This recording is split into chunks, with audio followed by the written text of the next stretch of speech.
You were listening to episode 197 of Game Deflators Podcast. My name's John, and I'm joined by Ryan. Hey, everybody, here at the Game Deflators Podcast, we like to talk about games we've recently picked up, games we're currently playing, and find out what happens when an unstoppable sequel meets an immovable control scheme in this week's Inflation Deflation Challenge.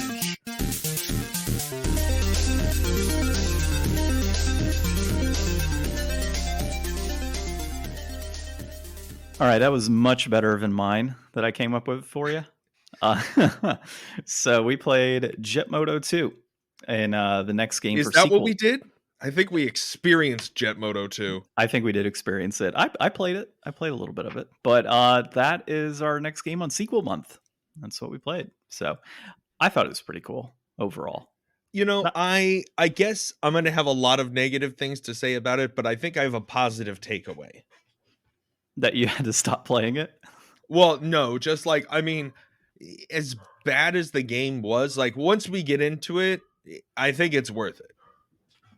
Sounds good to me. Well, we'll get on to that in our last segment of today's episode, but we'll start out with, of course, you can find us on the GameDeflators.com, our out-of-date website. You can also find us on the podcast app you're listening to now, as well as other podcast applications out there. Leave us a review. Social media at the Game Deflators on Twitter, at the Game Deflators on Instagram and Facebook. So, as always, we've got our recent pickups and what we're currently playing. Ryan, I had quite a week. Like when I first started tabbing it out on our, summary that we have on here that we kind of go by for notes. I had like 2 things noted, and then it just blew up as we were talking to like 4 or 5 things. Why did you put the newest Game Informer magazine? Are you going to start reporting to us on your mag subscriptions? No, not necessarily. The reason I put the newest Game Informer magazine for this week is because I'd been waiting 3 months for the Game Informer magazine to come in since I signed up. And for whatever reason, GameStop was like, we're going to send it to your old address, even though your new address is on file with us. It was the dumbest thing. So, like, haven't you ordered from them anything yet? Yeah. I've been ordering from GameStop online and having stuff shipped to my house. So I'm like, why was it even going to my old address when like none of my records on file? Must be a different division. I don't know. Cause like I went into the overall, like the Game Informer subscription section and it was my new address. So I'm like, why did that even happen? Or like, oh, well, we'll get you set up on like 3 more months of Game Informer on top of it. So like after it expires, goof-trooped, man. Yeah. So, and then they're like, oh, we'll send you also last month's issue. I'm like, all right, cool. So like they sent me whatever this month's issue was or last month. So yeah, I finally got that. It's pretty cool because I haven't had a gaming magazine in a long time. And while I'm not a huge fan of like the power up rewards and all that, the $20 a year to get, not necessarily discounts, but the $5 or whatever can kind of be worth it because it's online now too. So it used to be only in store. Now that you can use it online, it's a little better. So you can kind of remove some shipping cost if you own like one game. So that's kind of cool. So I do like that component. And then also just a physical subscription of a magazine is nice at $20. It's actually not a bad deal when you're getting a physical magazine. So that's kind of cool. It sits in the bathroom. So next time you're here, enjoy it. Until the next month, and then we'll go from there. But it's cool, like the cover's Skull and Bones or whatever it's called. So I'm gonna dig. Really? Yeah. Oh man, why would they not just bury that? That game is gonna die faster than what was that Square game that came out that like already nobody's playing? I don't know. The only thing that ever pops to mind when people say a game nobody's playing is Anthem. That's always the game that comes to mind. Too. 1 cent Anthem. Yeah. I don't know. I mean, it's a cool looking cover. I have to dig through the magazine. I honestly haven't cracked it open. I just put it on top of a toilet lid. So it's there. Like when they showed that you just like park your ship up next to the land and shoot rocks to mine and your ship just like farms trees when you're next to the shore. I was like, man, you guys are not even trying. And you've been trying for like 7 years or some shit. Dude, it's too like much. I read a comment the other day when kind of perusing through Twitterverse, and somebody is like, it seems like the better graphics have gotten over the years, the worse games have gotten. in general. Because like the full focus is on let's make these games that have like these crazy cool graphics and people are going to love it for just the graphics, where really there should be a happy medium, right? Like gameplay should be just as good as graphics, obviously. Like all of it should kind of have maintained along with the graphics quality going up, and it seems like that's diminished. And there's some truth to that. There's a lot of good games out there to have great graphics, but for the most part, yeah, I can see it. Like games have kind of gone downhill over the years. Yeah. So on top of that, some Magic cards. So you and I played in a Magic tournament yesterday for draft. We both went 1-2. So that sucked. I think we both won our bye. That was it. Dude, that last match, I don't know what was up with that guy. Like the guy that I played last, like that combo he had, suspiciously, he hit that combo in all of our games. And he also hit that combo. 40-card deck. I just don't get it. Like in your first hand, like it was kind of crazy. I mean, it's happened to me before too. That was rough, dude. Like he ended up taking all three. And what's crazy is like I could have beat him in the first game, but I messed up my math, so I screwed up. I mean, that's what happens when you take a 2-month layoff on Magic. You know? Yeah, like, I thought I had a strategy. I was trying to do like all these cheap creatures that I could just like drop with like my body dropper and buff up with my my death touch guy. But then when I pulled that red card with the spells, I was like, oh man, I did draft like some pretty decent spells too that would be awesome to be able to recycle through. And I feel like I should have really just committed one way or the other. Like, I feel like I really should have just been like, all right, all cheap creatures so that I could get the maximum effectiveness out of it, instead of like some creatures and some spells, because then I just wind up with not enough creatures. And, you know, no matter how many cheap creatures you could sacrifice to buff up other guys, you know, eventually it's hard to stand up against like just a board of 2/3s. Like if anything happens to one of those guys, I don't have any more answers in there. So we'll see. My biggest issue is at least last night I went 3 colors, and 3 colors is super difficult to do. Like I had a decent deck. Capenna's made for playing 3 colors. It is, but in draft you could do 2 colors and you'll be fine. Like you don't have to go 3. Yeah, it's a huge advantage to not do 3. Yeah, and that was kind of my issue. Is I started with like white and blue, and I was like, oh, here's some black cards that are good, and then I ended up in like blue, black, white, which I didn't want to do. I should have just gone like black, white, and I would have been okay. But it is what it is. I mean, I've ever done blue, black, red, which is what I did. Yeah, I've never really kind of paid attention to that color scheme, so that's interesting. You went that route. But yeah, I mean, it was fun. It's always fun, right, to do some drafting. I'm probably going to be down to do it next week as well, because with my world about to be turned upside down for quite a while here, it's going to be probably some of the last Magic I'm going to play. So yeah, you're probably going to miss that next set. It comes out on like September 9th or 7th or something. I'll probably buy singles off of it just so I'm ready. But other than that, no, I'm not going to end up playing it. So what else did I get? I also got the Castlevania Anniversary Collection on limited run games, like the full blown like big box thing that has like a light up display and music. Oh, sick. I got to look that up. Yeah. So Church, actually, Game Grinder, he posted some pictures and stuff the other day, so you can check that out. But let's see. So I got that. I got 2 copies, one for PlayStation 4 and one for Nintendo Switch. I'm deciding which version I want to keep. So we'll see how that goes. Also, I backed Cthulhu Age of Madness from our friends over at Strange Aeon Games. It's $30 plus 15 shipping, and I think they're super close to breaking their next unlockable, which is going to be like heavier card stock. So really crossing my fingers that kind of goes in the next few days. It should. I think they're only like $80 away, so I don't see how they're not going to get that in the next 18 days. And then the last thing I got was a Mario set. I got some more Mario Legos. Nice. So, yeah. And as far as currently playing is concerned, I started up Yoshi's Crafted World with my wife. So we have our game that we normally play. Obviously, we're playing Kano Bridge of Spirits for a while, which now I understand there's Kano Bridge of Spirits like DLC stuff coming out. I'm like, oh man, like, do I want to jump back in on this or no? So that's coming out. But Yoshi's Crafted World, I mean, it's another platformer. It's another Yoshi game. I don't know how much more there is to it to talk about other than I like what mean, we've we talked already about played it before. and talked about it. Yeah, Yeah. exactly. So I mean, you've got like some really. We'll go back and listen to that episode, I guess, if you haven't heard that episode. Is it fun going along more of like the backsides of the stages and stuff?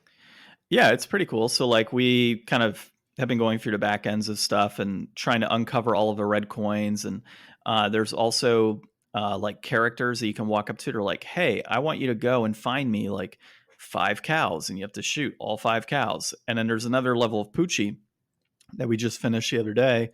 That was you have to try and complete the level and find 3 Poochies within 5 minutes. Like that's the goal, and you have to complete everything. And so I was like, damn, that's actually for one player that's achievable. For 2 players, it's kind of just because you got things going on crazy in the background, and with both characters trying to jump up on certain levels or areas and whatnot, it just doesn't work out so easily. But yeah, I mean, we're enjoying it. It's still a cute game. It's still super colorful. Lots of plasticky looking things and paper plates and all this other crazy craft type stuff that's there. And yeah, it's cool. So the next game that I'm playing, though, so I talked about potentially starting Majora's Mask. And then I remembered that I have a game that I've wanted to play for so long. And that game was Terra Enigma. So I went ahead and dove into Terra Enigma. I might have talked about it last week on starting it, but I got a little further this week. I went ahead and completed all 5 towers. I got into really the surface of the world. And then I just completed the raw tree or the evergreen is the name of the area. And I completed that. And now I'm moving on to my next areas. But the interesting thing with Terra Enigma is like the whole concept is like you have God and the devil have like basically gone into some fight along with all these different pieces of the world, and they completely obliterate the world. And the only thing that's living is in the underworld, and it's a city called Krista, I think it is. And everybody's kind of happy-go-lucky, like living in this little city, and they don't leave the outside basically because of monsters and everything else. But your character arc, you decide, well, screw that. I'm going to just be a dipshit and mess stuff up all around the city. And at some point, he opens up this like door that leads to this like friendly demon who like freezes everything. And essentially, it opens up this quest to go to these 5 towers, unfreeze people in this village, and then your grandpa tells you, okay, well, now you got to go up to the surface and you have to save the rest of the world because it's all like come up from being underwater basically. And it's like basically all of the continents. So you have like North America, South America, like it straight up tells you North America and South America. And so you have to go up and save these various continents. And it's pretty interesting. Like the whole world is poisoned and destroyed, and you have to go through and go through various dungeon type areas and kill a number of enemies and kind of progress the story, of course. And like for example, the Tree of Ra, you get like the special dew, and when you use the special dew, it pretty much turns everything into an evergreen again. Um, so I think it's pretty cool so far. Like I'm enjoying it. The story's pretty interesting, and it's like a 15-hour RPG. So kind of right up my wheelhouse on what I want to dive into right now. I don't want to get into something that's like 30, 40 hours. 15 hours is like that sweet spot right now to play something I've wanted to play, and decent story, decent reviews, and I'm liking it. So it's good stuff. Nice. Yeah. All right. What did you pick up? So, play date week, what is this? Week 4, I think. Yeah, I think so. So this week, I got a couple things. So the weekly season games were Echoic Memory and Flipper Lifter. Flipper Lifter is this really cute game where there are penguins. The first level is like a hotel. You've got, I think it starts out with like 3 or 4 floors. Little penguins walk from either side to the central shaft where the hotel elevator is. And you use the crank to crank the elevator up and down the levels. And when the penguins get in, it'll put like an exclamation point on the levels, and that'll start draining down. So you got to take them to the levels, pick up new penguins, and just keep going. As it goes, it keeps adding more and more levels onto it, and you just see how many penguins you can move around in the time frame. It can be a little bit finicky.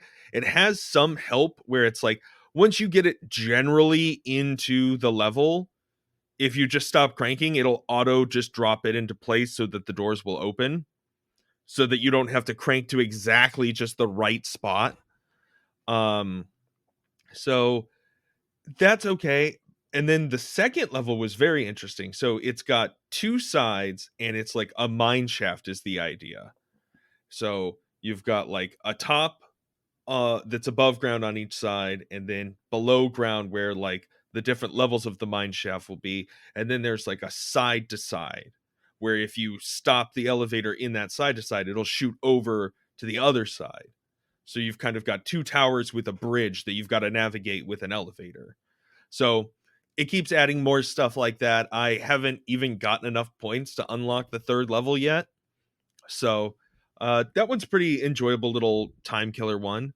The next one is Echoic Memory, which I haven't really started.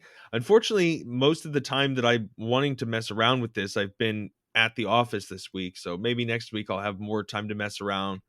But that's another like very sound based game.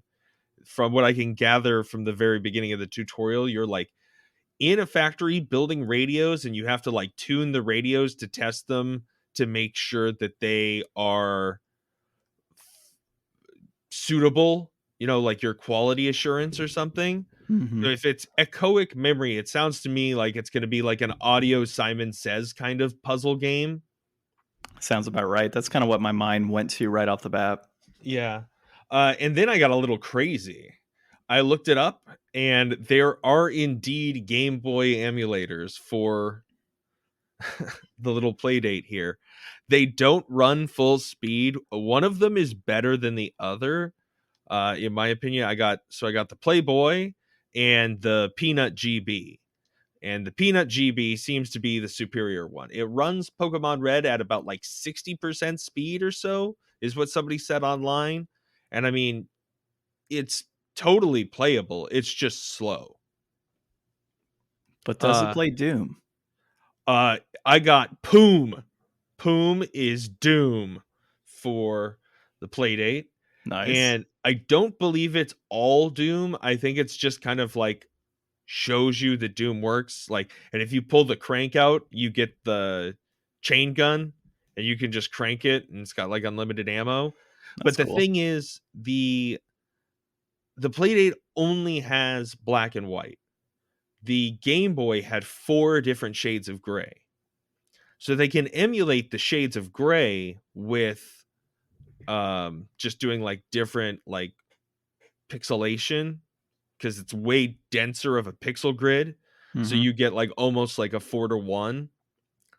So depending on how you lay the pixel pattern out, you can make different patterns and use that as grayscale. But for something like Doom, like it's impossible to read like any of the HUD or anything like that. There's just not enough there to do like a really 1-to-1. But when you look at it, it's really crazy to see like the 3D that they were able to render into this. It's very cool. I find it hard to believe, Ryan. If Doom can be played on a pregnancy test, it can be played on a play date. I mean, that's what you would think. And you got your last one here, Curse to Golf. Yeah, so I just picked up Curse to Golf. Curse to Golf just came out on the 18th. I've been kind of following this game for a long time. This was, I don't know, made by, but made with what is this? Liam Edwards, or is it Liam Robertson? I always get the two of them mixed up. I think it's Liam Edwards. He's used to be on like the Super Bunny Hop podcast, or not Super Bunny Hop, Dad and Sons Oh, podcast with Super Bunny Hop. And he worked on like other games. Like he worked at Rockstar for a while on like GTA 4. But he's this cool English dude that lives in Japan, and he's a game developer. And I always thought he was a really cool guy. So I'm glad that his game came out, and it seems to be doing really well and having really good reception. So cool. very nice. And it's Dude, only $20. So for like a fun Switch, like it's like a puzzle golf game where you're like in hell and you have to like puzzle golf your way out. I mean, isn't it hell to have to play golf anyways? No, I I'm think just kidding. that's where the inspiration came from. Yeah. Dude, every time I see a corgi in the background and that Full Metal Alchemist signal on the Yeah, floor or symbol, like the it just forbidden magic. every time it gets me. Every flipping time. All right. And all right. So what have you been playing?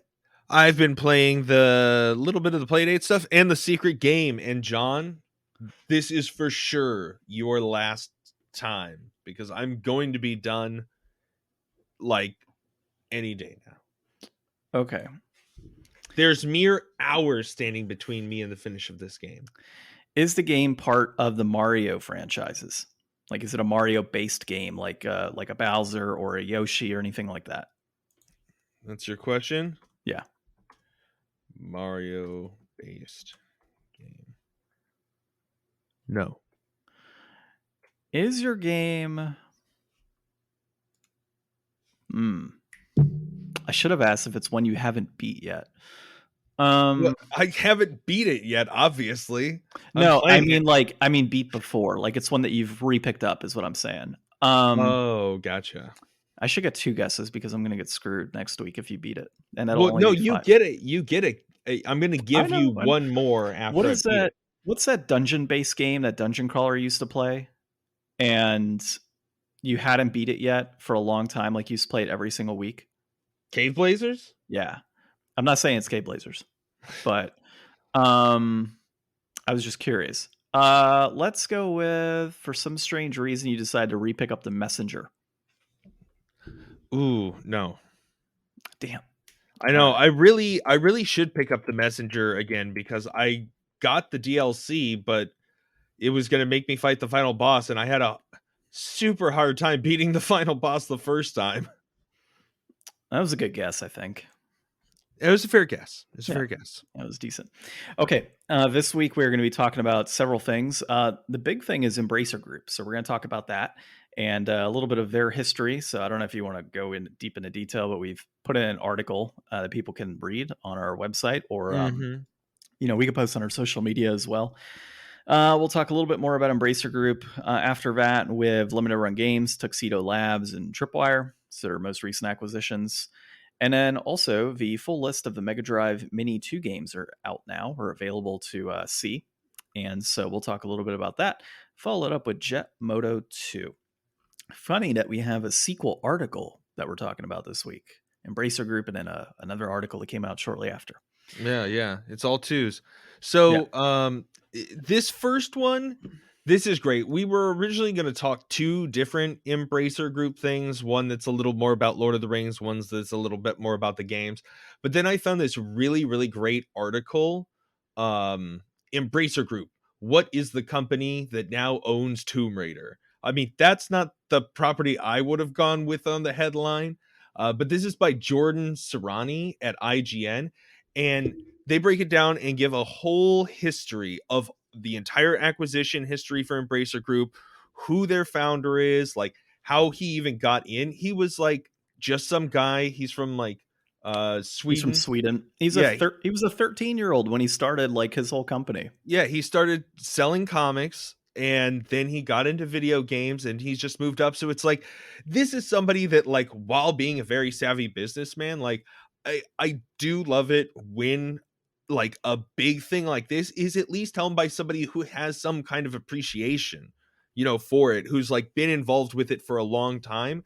And especially with them, and we'll talk about it a little bit more in the next one, with like getting in bed with purchasing Limited Run and actually having desires for physical products and stuff moving forward.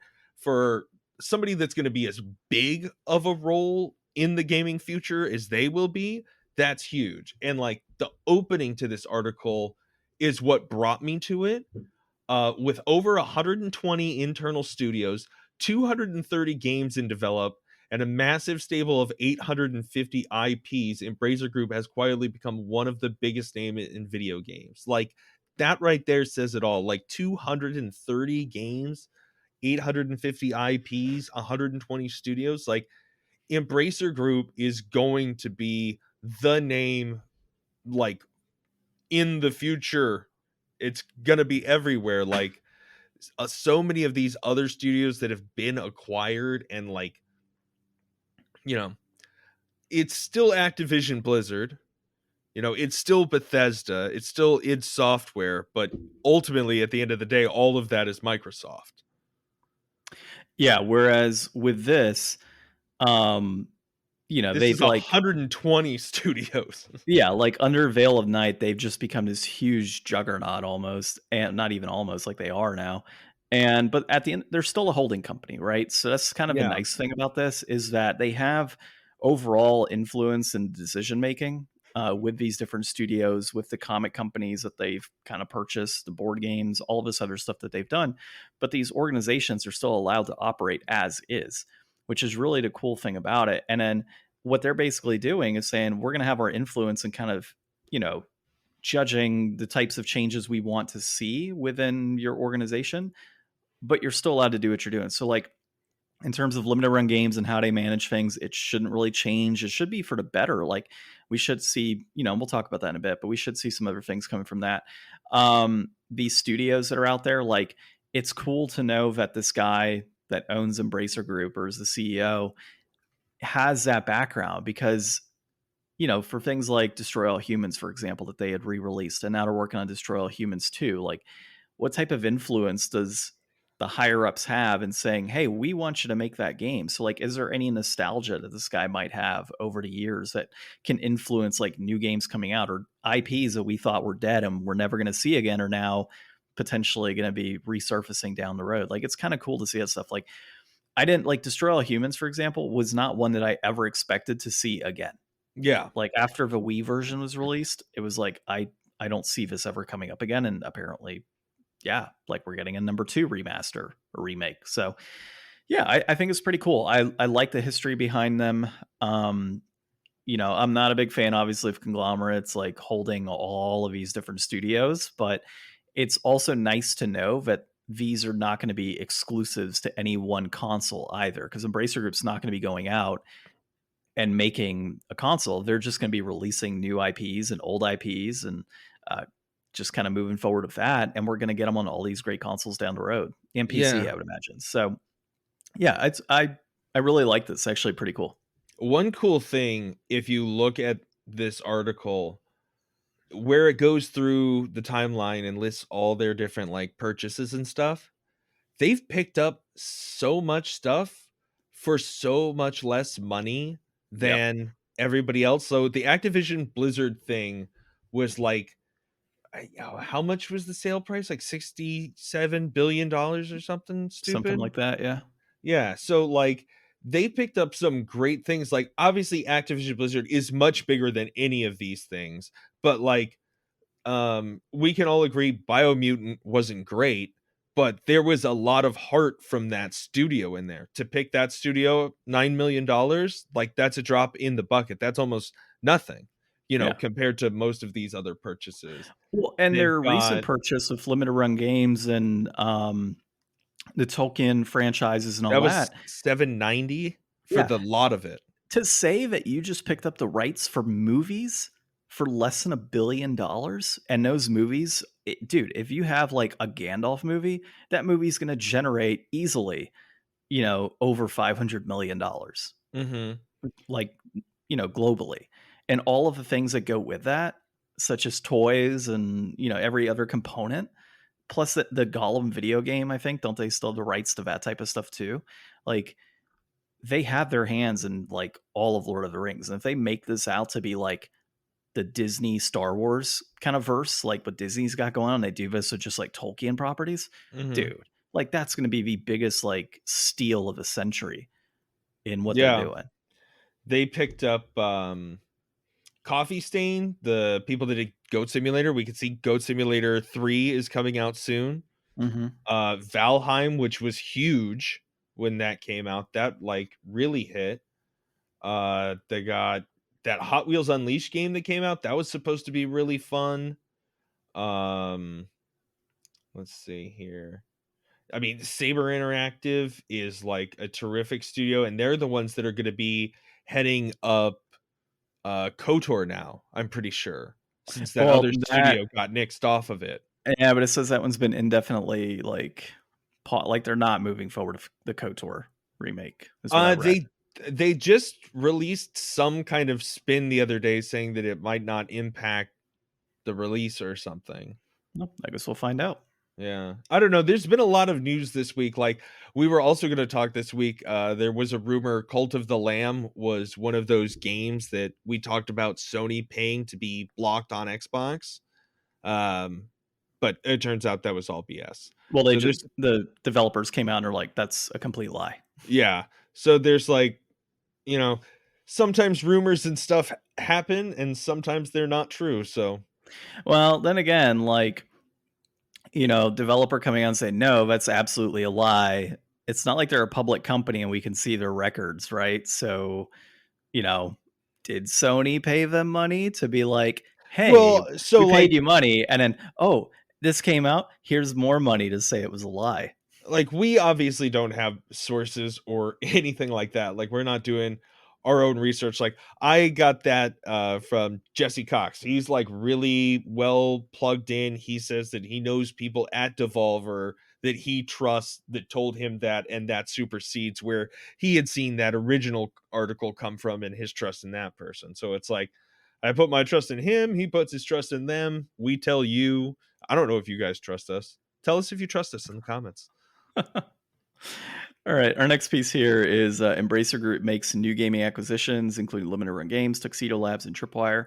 GameSpot, Haley Williams on this one. So I just want to really, I'll kind of start really quick on the limited runs piece. So, this one really does interest me. I just mentioned it as we were talking a moment ago, but they've had their issues, right? Like shipping was always a concern for me when I bought some from limited runs. Like whenever I got like a collector's edition and it was thrown in a box with a bunch of the air pockets, I'm talking about, or the air bladders, I think is what they're technically called. I was like, the hell is this? Like just literally thrown in there. No proper shipping. They moved up, over time, and they would bubble like that thick bubble wrap that would go around. They'd kind of wrap things in that, but still I had issues. I've had problems with like, components being poor quality. I've had things come in broken that I've had to get returned. Their presentations for like E3 have been hot garbage that we've seen in the past. So yeah, like we flamed them that one time. Oh yeah, no, dude. I think everyone flamed them. That was bad. Like I think we could have put on a better presentation. Oh, don't say that. John. Don't say that. I don't know, man. I think we could have if we put our mind to it. So that piece, and then yeah, that's just been like the issues I've seen with them over time. So like it can only get better when you have a company like this coming in. They're going to put in their change in quality, probably put in more quality assurance in how things are packaged and shipped out. And I think that's honestly already occurred. While yes, this transaction just recently happened, my recent purchase, those Castlevania games, dude, it was the best packaging I've actually ever seen come in from limited run games. Best packaging ever. They took the collector's editions. With our boys Barry over at Premium giving them a run for their money, had to step up their game, right? So the anniversary collections they had like cardboard corners, like basically 4 pieces that went on the edge of the top and bottom and the corners. That was slipped into its own box. And then those 2 boxes were put into another bigger box for extra protection. And when I got these, it was the first time I'd picked something up from limited run games that didn't have like a dent or torn plastic or anything like that. The quality of the packaging was also much better, and the weight of those games, like I could tell that this was a much higher quality product than what I've purchased in the past. Like you can even tell from their shrink wrap that it's better product or better things that they're using now. Yeah. And that's just recently, right? Like I've had a couple games that have come in this last year. Nothing was packaged to that extent. So I think that might be the change that we're already going to start seeing is more things like that. And it can only get better moving forward. So I'm excited about that. And I may start looking at them for more games down the road for like pre-orders and such. Yeah. One thing, and it's funny because you said the opposite a minute ago. When I read this list, it's like full list of acquisitions. Includes limited run games, karaoke technology, Singtrix, peripheral manufacturer, Gyotech, and game studios, Tuxedo Labs, Tripwire Interactive. I was like, dude, this is a like make your own gaming company starter kit.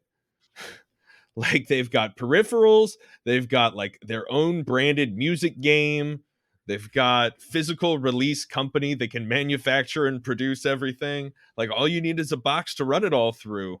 The Embracer box. Oh my Embrace the God. game.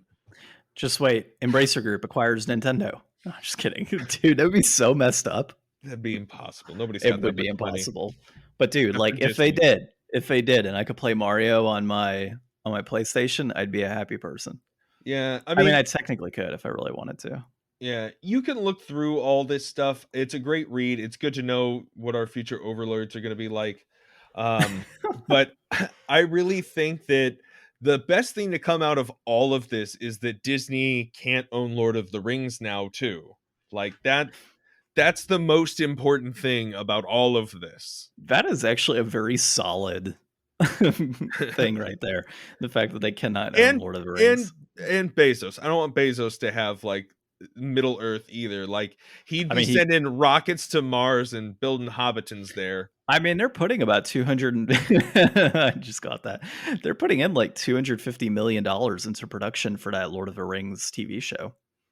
Yeah, but like, I mean, Daddy Bezos has enough. Look, Daddy Bezos does have enough, but he doesn't need the Lord of the Rings, like all of the Lord of the Rings. He can have that slice of Lord of the Rings. But the quality in which Amazon has been, like, I have a friend that works in Amazon Prime Studios and like actively like works on some of those shows and putting them out, and they do good work. Like, it's not like they're not doing good work with those TV shows. Like the properties that they have right now, like The Boys, come on. I mean, The Boys is obviously a comic book turned into TV show. And, you know, not that I've read the comic books and can say, oh yeah, like these 4 or 5 things don't match up to the comic books. It's still a good show. And so I'm really hoping they're able to do that with future things like Lord of the Rings and whatnot. So, but yeah, I agree. Like, I'd rather Daddy Bezos not own that. And I think saying Daddy Bezos as many times as I have today, I might have screwed my chances of ever working for Amazon. So that kind of sucks. Yeah. It'll resurface. He'll find it. Okay. So our last piece here is the Mega Drive 2 or Sega Genesis 2 Mini. The games are announced. Like, we know what's going to be happening. And you can probably read this anywhere. We got this at My Nintendo News by My Nintendo News. Yeah. I didn't see a name anywhere. Maybe we'll just copy like all the game titles and put our own article on the GameDeflators.com and be like, look at this great news of all these games. Yeah. So I'm not going to go through every one of these, but like I'll just go through some of the cool games that I am familiar with. So you have like Afterburner 2. I'm only bringing it up because I don't like it, but Clay Fighter is on here. Earthworm Jim 2, Elemental Master, Golden Axe 2. Yep, Fatal Fury 2. Hellfire is actually a very expensive game. Not Fantasy very expensive. Star 2. Fantasy Star 2. Let's see. Outrun. The Revenge of Shinobi. That's actually a pretty solid one. I've actually played that one, I think. So get this. I didn't realize this was a thing. Apparently there's like 4 versions of Revenge of Shinobi, and it's completely laced with copyright infringement all over the place. So Revenge of Shinobi, in their first version, your enemies look like Rambo. You fight Batman. Spider-Man appears. You legit fight Godzilla, and there's also the Terminator and like other pieces as well. Like, not kidding you. I'm seeing it right here. Like in one it's Godzilla, and in the other it's like a skeleton dinosaur. Yeah. And like there's Batman who turns into some other bat creature. You have Spider-Man who turns into Batman and Spider-Man. Yep. Damn. So some interesting news as somebody didn't know that. I learned that, I don't know, a couple weeks ago because I was looking at my copy of Revenge of Shinobi and I didn't realize like which version I had. And I don't have that version. I have like version 1.03, I think. There's like 1.0, 01, 02, 03, 04, and there might be a 5th. I don't know. Yes, Shining Force, Sonic 3D Blast. Okay, Shining in Darkness is actually a pretty cool one. Shadow Dancer is a good one. You have Streets of Rage 3, Splatterhouse 2. There's also Sega CD games. Oh yeah, there are. Oh, and Toe Jam and Earl in Panic on Funkatron. Yeah, CD games. We got Final Fight.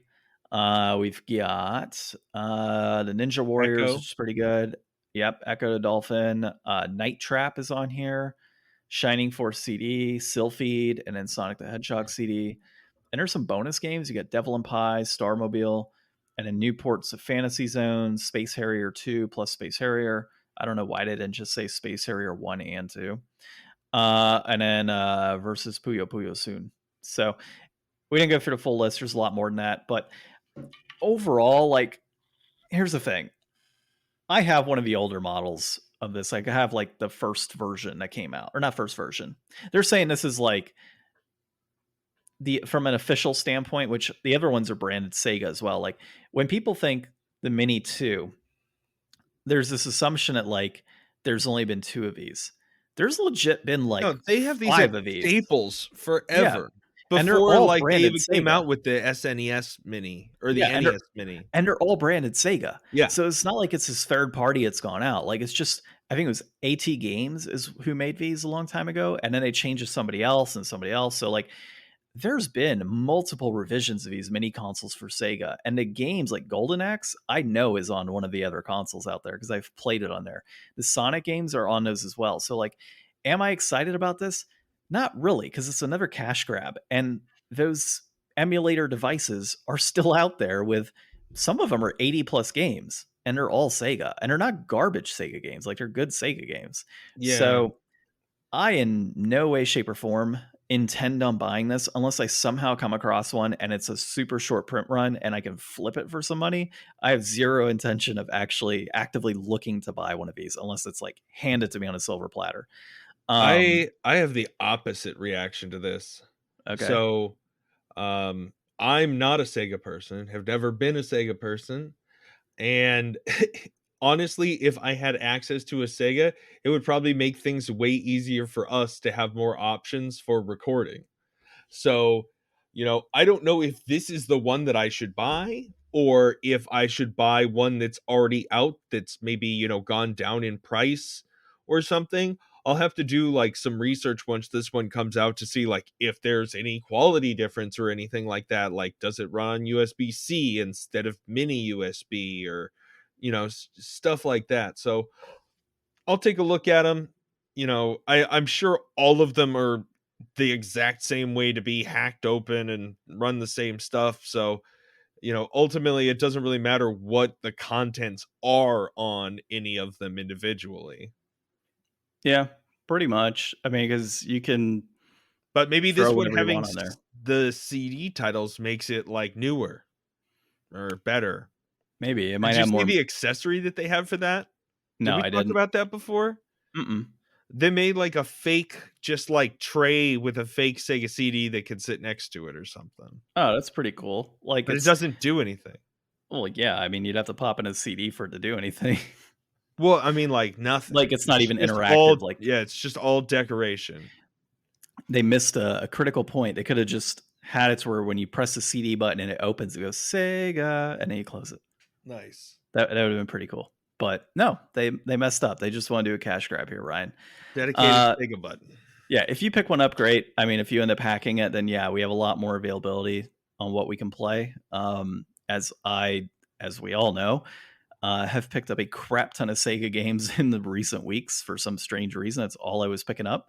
And yeah, that's where we're at with that. All right.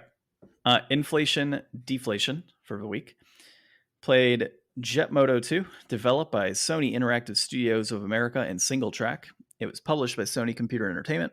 It was directed and produced by Steve Kauser, and it was released in 1997. It's a racing game with a 7-ish out of 10. Now, before we dive into that, I dove into the wiki earlier when we were talking, and I thought it was pretty badass, some of what was talked about in this, and some of it I agree with, obviously. So you and I both agree that this game is extremely difficult. Did you play with the analogs? I did not. Like, you can't even play with analogs. It doesn't do anything. You have to play with the L1 and R1. Yeah. So I started out by playing the Mountain Dew rider because, well, I love me some Mountain Dew. Yeah, Bomber. It is Well, the actually, that's not the first one I played. The first guy I played, I was flying all over the place. Like it was like Tony Hawk.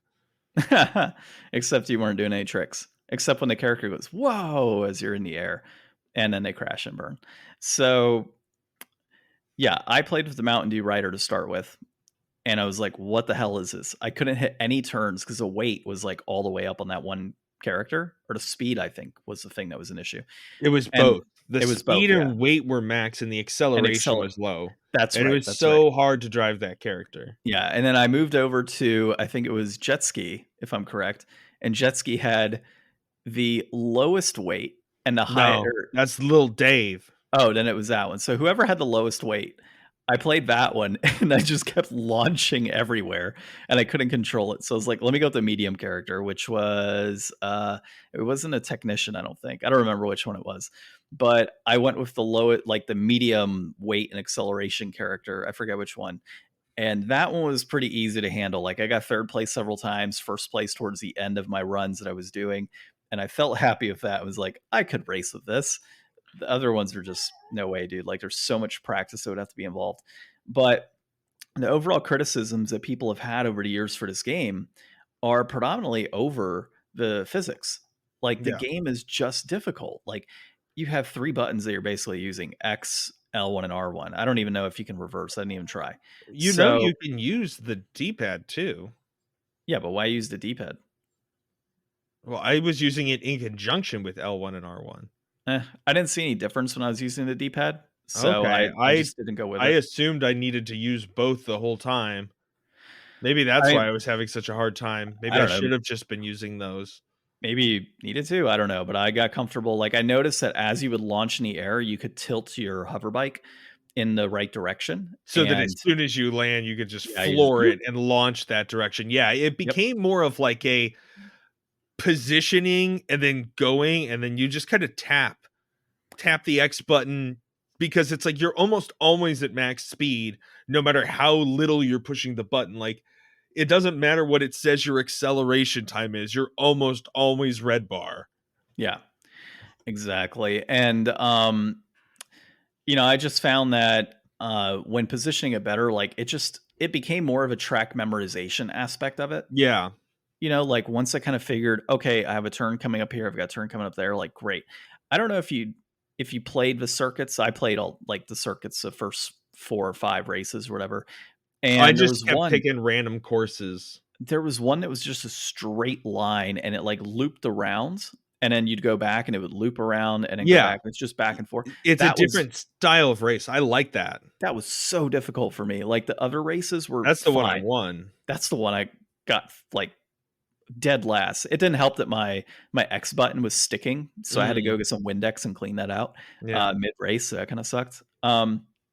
But as far as the history in this game, so I actually have a greatest hits version, which normally I don't like having greatest hits versions, but it's pretty cool, the history behind this one. So the greatest hits version was not supposed to be released as is. So apparently, Single Track or this developer wanted to go ahead and make a whole bunch of changes to the game, and they were like, nope, we're going to be releasing this greatest hits. And Sony was coming back saying, no, we don't allow modifications to greatest hits games, which I didn't know. So apparently the greatest hits versions had to be the exact same version, whereas now you have these Game of the Year editions, right, that have DLC and download, like all these other crazy things that are tied to it, any repairs that they might have had, new skins, like all this crazy stuff in these Game of the Year editions. So it's interesting to see that change of thought over the years.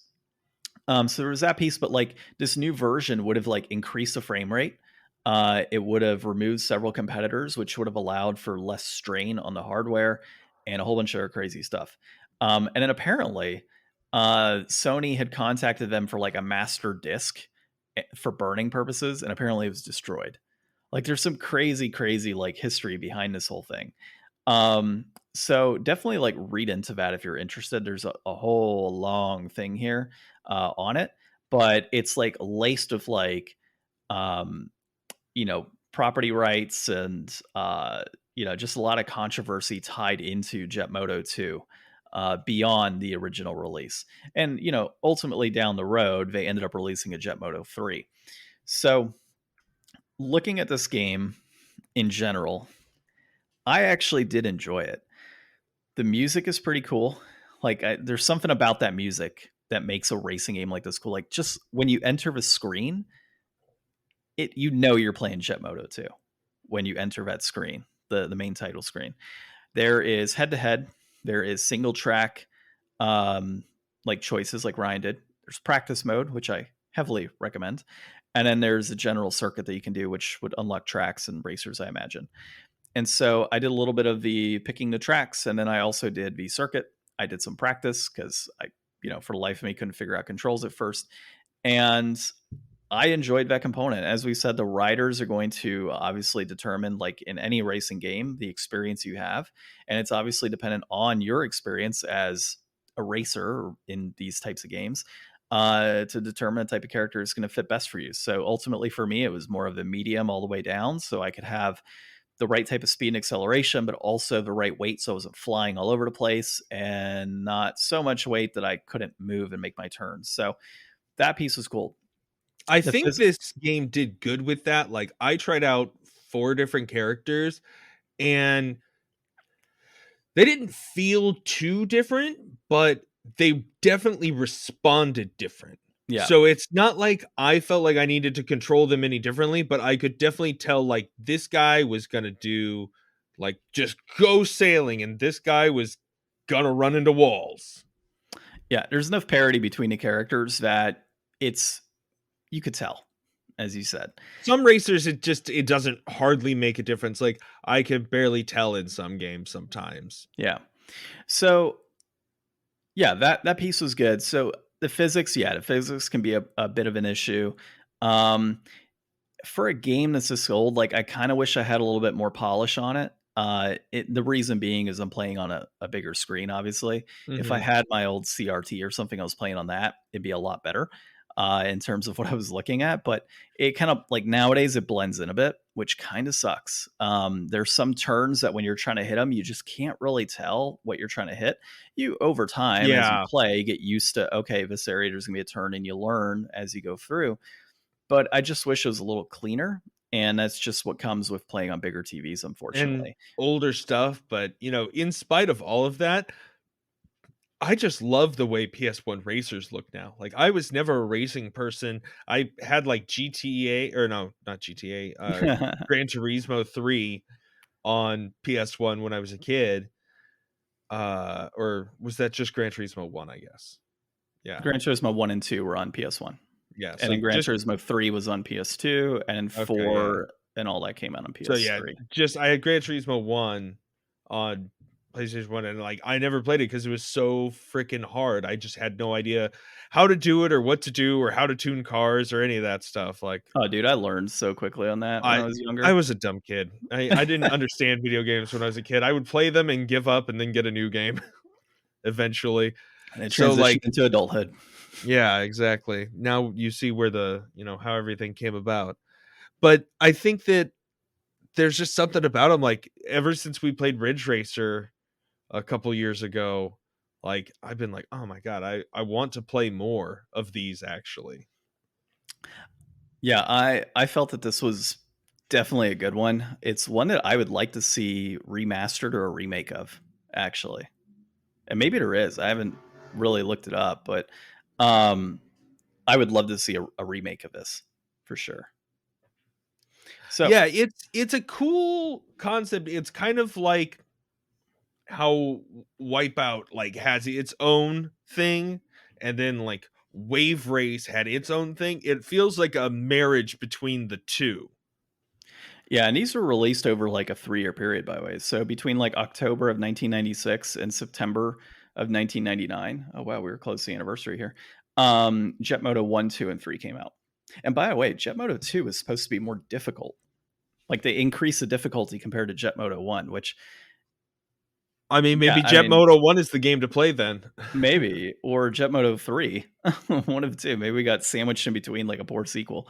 Right. So we can't really talk to Jet Moto 1, but obviously we're playing sequel month. And Yeah, I mean, like I said, I would love to have a remake of this or potentially a remaster. I think that it is a solid title. I think it's deserving of a 7 out of 10, if not an 8 out of 10 for a racer. It is hard at first, but you get used to it. Yeah. And I think that's the important thing. Like, it's not like you go into this and you've got one racer and you're crashing all over the place and it's a pain in the ass and you can't figure it out. Like, you just get the racer that works Gotta best for work you and you through just it. go through the levels. Yeah. And I think that's solid. Like, it's good. It's exactly like I said at the beginning. We had a lot of negative things to say, but we actually had a positive takeaway. Yeah. So So brass tacks. yeah, go ahead. Complete inbox 908. It's under $10. That peaked at $9.99 back in August of 2021. That's trending up. Loose copy will run you $5.58. That peaked at $5.64 back in June of 21, and that's trending up as well. Now, if you're looking at the greatest hits version, like John's got, that's coming in loose at $5.43 and complete inbox at $7.94. So picking up that, actually maybe there's less of them greatest hits version. For that could be a good way to go on this. And honestly, for under $8, complete in box, yeah, I'd say that's totally worth it. Oh yeah, like this is totally deflated. Like this is easily a $10 game. Easily. Like if this game came out right now in its current state on PlayStation Plus and you had to pay for it, you would pay for I it. wonder if it's available in PS Plus. I don't know, it probably is. Which means there's probably like some updated graphics or something. Who knows? But yeah, I enjoyed it, dude. So I honestly think we need to look for Jet Moto 3, play Jet Moto 3 down the road and compare. And maybe down the road we can look at something like this, right? Where maybe an episode we play 1, 2, and 3 of a franchise like this and just do a full-blown comparison with all of them, like in one day. I think it'd be pretty badass. Mm-hmm. All right. We don't know what we're playing for sequel week or sequel month next week. Have we played Mario 2? I think we have. I think we played Mario 2. Yeah. I mean, I've played it, and I've talked about it countless times on how flippin' terrible it is. So well, and also I don't want to be the next person on the internet to say, "Did you know it was Doki Doki Panic?" I think we have said that before. Yeah, man. we definitely have. I don't want to say it again. Well, you just said it. Don't make me say it again, John. So what was Mario 2 initially? Doki Doki Panic. A sequel to Mario. So I gotta tell you this. So there's this new spam like hacker thing going on nowadays, right? And these random numbers will text you. And sorry, this is like so off topic, but it literally just happened right now while recording. And they'll send you a random text and call you by your wrong name. And then they'll try to have a conversation with you and then dupe you into meeting them for money and stuff, right? So I just got this text that says, "Hi, Andre. How about we go out to sea tomorrow?" Who says that? Let's go to sea. Avast. I'm going to say, let's go to sea. Avast. Just say aye, aye. Aye, Aye, aye, Captain. Captain. All right. So stupid. Right. Well, thank you for joining us at the Game Deflators. Get ready for the reveal of the secret game next week. I don't think he's gonna have it beat, you guys. I'll have it beat. Dude, if I wanted to, I might even be able to beat it before you come get me. That's how close I am to beating this game. Really? All right. Well, I'm gonna be picking you up here in about an hour, roughly. My original plan was actually to have the game so beat that as soon as we were getting to the point where you were going to ask the question of the secret game, I would let you ask the question and then I would just hold up the game and hit the last A button. Really? And show you, but it didn't happen that way. I got lazy. So does the game use the A button at all? I mean, the Nintendo Do button? The Nintendo Do button. Nice. I remember as a kid, it was probably in Game Informer. They had like this joke article or something. And it was like the GameCube controller but just like a big green do button instead of Mhm. having like the B or the X or the Y there. It was funny. Well, we'll figure out what we play next week. I don't know. We'll talk about in the car. We got an hour to All right. go to Peoria now. So this has been episode 197 of Game Deflators Podcast. My name's John, I'm Ryan. and thanks for listening.